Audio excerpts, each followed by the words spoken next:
इन clips को देखिए। नायक नहीं ओ खलनायक। क्या आपने कोई ट्रेंड नोटिस किया कि लेटेस्ट पंजाबी गाने ऑलमोस्ट इनकम्प्लीट हैं अगर उनके लिरिक्स में AK-47, कट्टा, बंदूक, हथियार, पिस्टल, राइफल या फिर गोली जैसे शब्द ना। सरप्राइजिंगली YouTube पर इन गानों को लाखों व्यूज मिल जाते हैं, पर पंजाबी यूथ के बीच ये बहुत पॉपुलर भी है और ये गाने एक कॉन्ट्रीब्यूटिंग फैक्टर हैं जिसकी वजह से पंजाब में एक ऐसा कल्चर डेवलप हो रहा है जिससे कई लोग खुश नहीं हैं। 2020 में सिद्धू मूसवाला जो एक पॉपुलर पंजाबी सिंगर है, उनके वीडियोस वायरल हुए थे जहां वो AK-47 चला रहे थे। उनको आर्म्स एक्ट के अंडर बुक भी गया था, उन पर एक कार्रवाई भी की गई थी, पर वो अंडरग्राउंड चले गए थे अपनी अरेस्ट से बचने के लिए। हम बात कर रहे हैं पंजाब के पॉपुलर गन कल्चर की।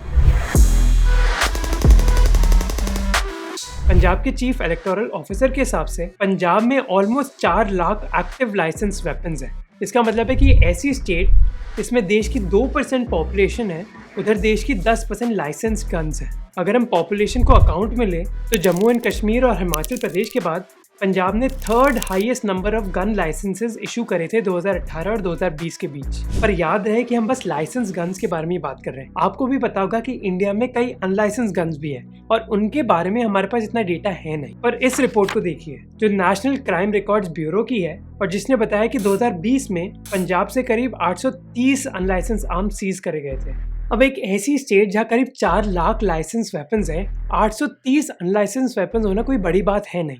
पर ये डेटा बेसिकली हमें ये बताता है कि अनलाइसेंस गन्स के बारे में हम कुछ बोल ही नहीं सकते। गन्स अनफॉर्चुनेटली पंजाब की पॉलिटिक्स और कल्चर में बहुत इंपॉर्टेंट रोल प्ले करती हैं। IAS ऑफिसर चंदर गायन जिन्होंने पटियाला में सर्व किया था, उन्होंने कहा कि पंजाबी क्रेव गन्स, चाहे मिनिस्टर को कॉल करना हो या फिर अफसर को, वो कुछ भी कर सकते हैं एक गन हासिल करने के लिए। तो पंजाब में एक गन कल्चर इतना पॉपुलर हो क्यों रहा है, इसका क्या इम्पैक्ट पड़ रहा है लोगों की जिंदगी पर और इसको रोकने के लिए हम कर क्या सकते हैं, इसी के बारे में हम जानेंगे इस वीडियो में।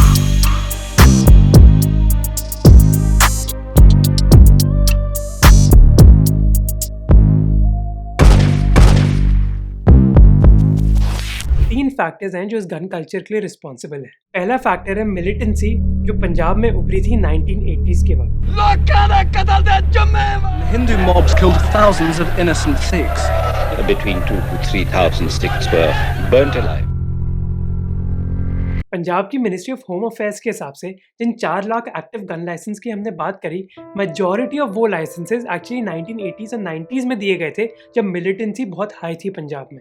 इंदिरा गांधी की असैसिनेशन के बाद कांग्रेस पंजाब के 1985 के स्टेट इलेक्शंस हार गई थी। अकाली दल जिनको लीड कर रहे थे सुरजीत सिंह बरनाला, उन्होंने वो इलेक्शंस आसानी से जीत लिए। पर पंजाबी यूथ इस रिजल्ट से इतने खुश नहीं थे। अब ये इतना सरप्राइजिंग नहीं था क्योंकि पंजाब में बहुत हद तक एक एंटी कांग्रेस सेंटिमेंट था ऑपरेशन ब्लू स्टार के बाद। और अगर आप इंदिरा गांधी और उनकी पॉलिटिक्स के बारे में और जानना चाहते हैं तो मैं आपको ये ऑडियो बुक स्ट्रांगली रेकमेंड करूंगा। ये ऑडियो बुक इंदिरा गांधी की बायोग्राफी के ऊपर है, जिसके 2 पार्ट्स हैं, जिसमें इंदिरा गांधी के पॉलिटिकल राइज और उनके चैलेंजेस के बारे में बात करी जाती है। इस ऑडियो बुक के अलावा आपको कई और ऑडियो बुक्स मिलेंगी कुकू FM ऐप पर, कई डिफरेंट इंडियन लैंग्वेजेस में। कुकू FM ऐप एक ऐसा मीडियम है जिससे हम चेंज ला सकते हैं अपनी जिंदगी में, क्योंकि इसकी वजह से हम एक बुक को समझ सकते हैं जल्दी भी और जो कॉस्ट है वो भी बहुत कम लगती है। और क्योंकि वो इस वीडियो को स्पॉन्सर करें तो आपके लिए एक्सक्लूसिव डिस्काउंट भी है। जहाँ उनका यूजुअली एनुअल प्लान 399 रुपीज का होता है, आपके लिए वो एनुअल प्लान है बस 199 रुपीज का। तो कूपन कोड मोहक50 यूज कीजिए और कुकू FM ऐप को चेकआउट कीजिए। अब अपने वीडियो पर वापस आते हैं।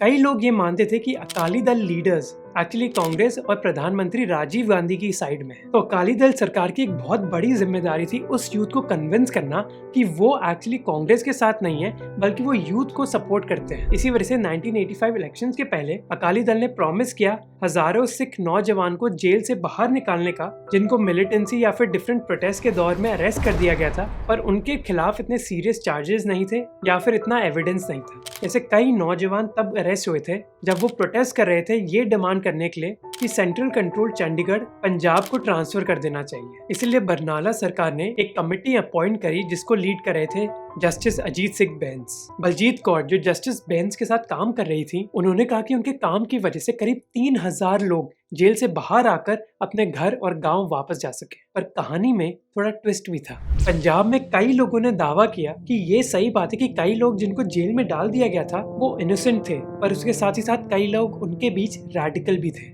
और कुछ लोग मानते कि यही डर सच हो गया। पॉलिटिकल प्रिजनर्स को छोड़ने के साथ साथ कई एक्सट्रीमिस्ट भी जेल से बाहर आ गए, जिसकी वजह से पंजाब में वायलेंस इंक्रीज हो गया और उसके साथ ही साथ गन कल्चर भी। 1991 एक्चुअली पीक साल था पंजाब के टेररिज्म के लिए, क्योंकि इस साल के दौरान करीब 5000 से सिविलियंस मारे गए थे और कई पुलिस पर्सनल भी मारे गए थे। कई प्रोमिनेंट पॉलिटिकल लीडर्स भी शिकार हुए थे इस वायलेंस का। इसी वजह से कई सीनियर पॉलिटिकल लीडर्स को एडिशनल सिक्योरिटी और गनमैन दिए गए थे उनकी सिक्योरिटी के लिए। दूसरा कारण है कि करीब 10 साल पहले पंजाब की पुलिस एडमिनिस्ट्रेशन में एक बहुत बड़ा बदलाव हुआ, जिसकी वजह से उधर गन कल्चर प्रमोट हो गया। सुचा सिंह गिल की रिसर्च के हिसाब से पंजाब में डिस्ट्रिक्ट पुलिस एडमिनिस्ट्रेशन एक एसएसपी की कमांड के अंडर था और इस एसएसपी के अंडर कई अफसर काम करते थे। एसएसपी की जिम्मेदारी होती थी पुलिस स्टेशन इंचार्ज को अपॉइंट करना, जिनको हम स्टेशन हाउस ऑफिसर्स या फिर एसएचओज भी कहते हैं। पर 2010 में अकाली दल और बीजेपी सरकार ने एक बदलाव किया। एसएसपी को हटाकर उन्होंने एक हल्का सिस्टम इंट्रोड्यूस किया। इस सिस्टम के तहत जो भी रूलिंग सरकार थी उनके इलेक्टेड एमएलएज और वो एमएलएज जो अपनी कॉन्स्टिट्यूएंसी में इलेक्शंस हार गए थे, उनको पावर दी जाएगी कि वो खुद अपने एसएचओज इंस्टॉल कर सकते हैं अपने पुलिस स्टेशन में। अब आप पूछोगे कि इस सिस्टम को इंस्टॉल करने के लिए जस्टिफिकेशन क्या दी गई थी? पंजाब के एमएलएज ने कहा था कि ये सिस्टम पुलिस और एमएलएज के रिलेशनशिप्स को इम्प्रूव कर देगा उनकी कॉन्स्टिट्यूएंसीज में, जिससे लोगों को नुकसान नहीं होगा। एमएलएज का कहना था कि उनकी कॉन्स्टिट्यूएंसी को उनसे बेहतर कोई जानता नहीं था, इसीलिए उनके पास ही पावर होनी चाहिए एसएचओ को अपॉइंट करने के लिए। अब ऑन पेपर हम में से कई लोग मानेंगे कि ये सिस्टम एक्चुअली ठीक है, इसमें कोई प्रॉब्लम्स है नहीं, पर ऑब्वियसली इस सिस्टम को अब्यूज किया गया और जो एमएलएज थे वो पुलिस को पूरी तरह कंट्रोल करने लग गए, जिसकी वजह से जो एसएचओज थे उनका मेन मकसद अपने पार्टी लीडर को सपोर्ट देना हो गया। अब जो एसएचओज थे वो पूरी तरह दबाव में आ गए थे पार्टी लीडर्स के। उसका मतलब था कि अगर पार्टी लीडर को अपने कार्डर के लिए एक गन लाइसेंस चाहिए तो वो उनको मिल ही जाता था। ये इसलिए है क्योंकि एसएचओज एक बहुत अहम रोल निभाते हैं किसी भी गन लाइसेंस को अप्रूव करने के लिए, क्योंकि उनको एक फाइनल क्लियरेंस सर्टिफिकेट देना होता है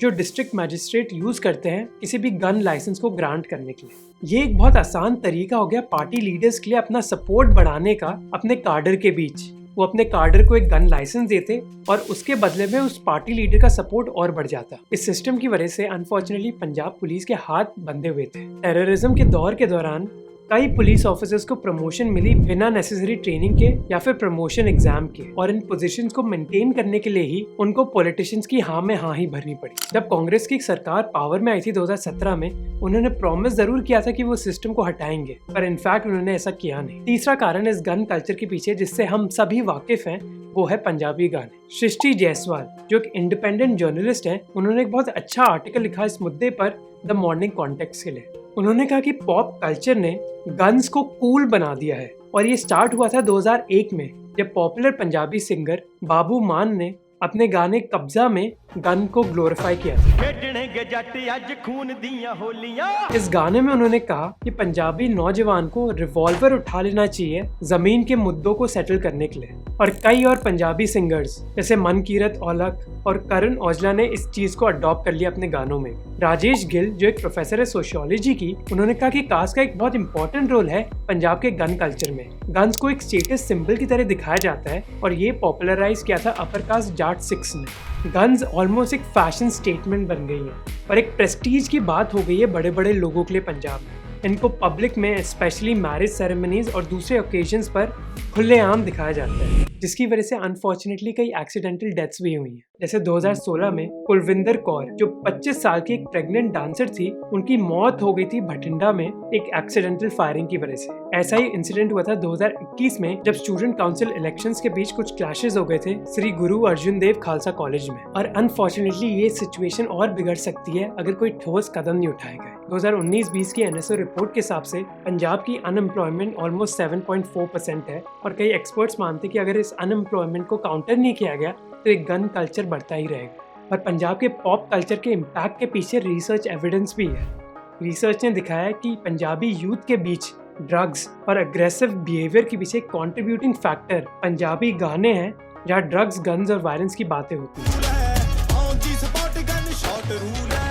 पर ऐसा नहीं है कि लोगों ने बात नहीं करी है पंजाबी गानों के बारे में। 2019 में पंजाब और हरियाणा के हाई कोर्ट ने कहा था कि इस चीज के बारे में सख्त कदम उठाने चाहिए, पर अनफॉर्चुनेटली ज्यादा कुछ हुआ नहीं। तो आप सोच रहे होंगे कि इस कॉम्प्लेक्स इशू के सोल्यूशंस है क्या? सुचा सिंह गिल ने सजेस्ट किया कि वो गन लाइसेंसेस जो लास्ट 10 साल के हल्का सिस्टम में दिए गए हैं उनको रिव्यू करना चाहिए। एक डिस्ट्रिक्ट लेवल पर एक कमेटी बनानी चाहिए जो एक स्क्रीनिंग प्रोसेस यूज करे ये देखने के लिए कि क्या गन लाइसेंसेस बस पार्टी कार्डर को तो नहीं दिए गए थे बिना किसी जरूरत के। दूसरी चीज है, जो हल्का सिस्टम है उसको पूरी तरह हटा देना चाहिए। अनफॉर्चुनेटली आम आदमी पार्टी ने कोई इंडिकेशन नहीं दिया कि वो इस सिस्टम को हटाएंगे। अब ये पूरी सिचुएशन की आयरनी ये है कि माना जाता है कि पंजाब गुरु गोबिंद सिंह जी की जमीन है, इन्होंने इनजस्टिस के खिलाफ लड़ाई करी, पर आज का यूथ गन्स और वायलेंस से ज्यादा फैसिनेटेड है। फॉर्चुनेटली कई लोग इस गन कल्चर के खिलाफ लड़ने की कोशिश कर रहे हैं, जैसे प्रोफेसर पंडित राव जिन्होंने गन कल्चर के खिलाफ एक कैंपेन लॉन्च किया। पर ऐसे सिविल सोसाइटी मूवमेंट्स के बावजूद जो पॉपुलैरिटी है फेमस पॉप सिंगर्स की वो कम नहीं हो रही। जुलाई 2020 में बेल मिलने के बाद सिद्धू मूसेवाला ने एक सिंगल रिलीज किया था, Sanju.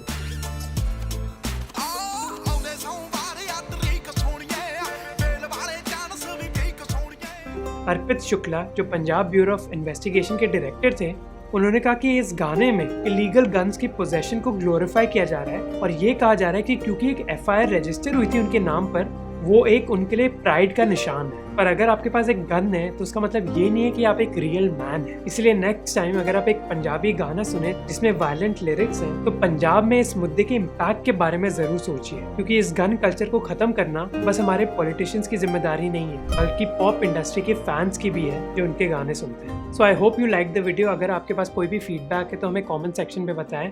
If you want to join our community तो आप हमारे डिस्कॉर्ड को ज्वाइन कर सकते हैं। And if you want to watch similar societal impact videos then do check out these videos. See you next time.